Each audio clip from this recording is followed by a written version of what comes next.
now that I'm on the art trail, been for 4 years, that's what people like. They like to be brought out to the kiln room and talk about, you know, how much copper you put in glazes and how firing works. And what I've tried to do is like have a raku firing going on, and people can see that process. I think people like to go on the trail because they just like to, they see the process, the people's spaces. You know, people come, and the first thing I want to do is I want to show them my studio, and I want to demonstrate throwing, and I want to talk about clay, you know, gas firing, and that's what a lot of people like to go on the trail for. Talk to people and about their work, but also to see their work in action. But I'd like to do a firing just for the art trail. You know, people like mugs, it also travels well, and I like talking about the glazing of mugs and little bottles, but I also do some big, you know, raku pieces. You just never know what people are gonna gravitate to.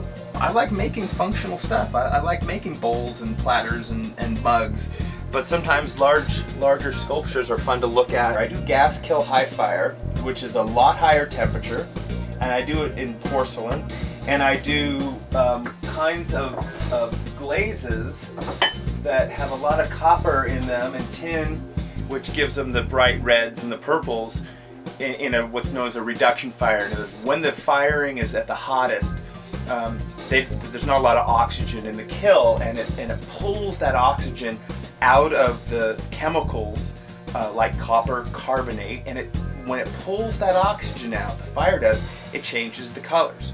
Well, raku firing is a style where you're firing it at low temperature, but when it's at the highest, you pull it out of the kiln, it's on fire, you put it in a trash can filled with newspaper and leaves and all this stuff, and a big ball of fire comes up, and then you put the trash can lid on, and that pulls the oxygen, it starves it of oxygen, and it changes the color around they're usually meant to go on somebody's shelves. And you get also the big white crackle, a glaze that has these big cracks in the glaze. It's so pretty.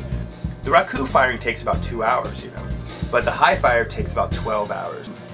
And so you have to adjust the oxygen levels and the gas levels. Even the slightest bit is going to change the firing, and it's going to change the colors in the glaze, and where the pieces are in the kiln is going to change. For example, this piece and this piece have the same glaze, but this one is a different part of the kiln, and it's getting more oxygen, and the red is turning more white in spots. It's a lot of fun when you finally get a sense of control of what's happening in a real chaotic state inside a kiln. But whenever you fire, you mix up different variations of the glazes that you like, and you test them at different temperatures, at different thickness, to see how much they run, because sometimes they can run too much. They can run right off your pot.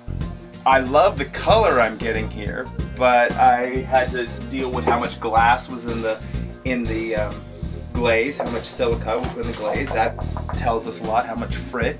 And so one of my favorite things to do is just stick these little tiles in and keep a notebook about what the glazes are doing and where they're doing it and how they're working.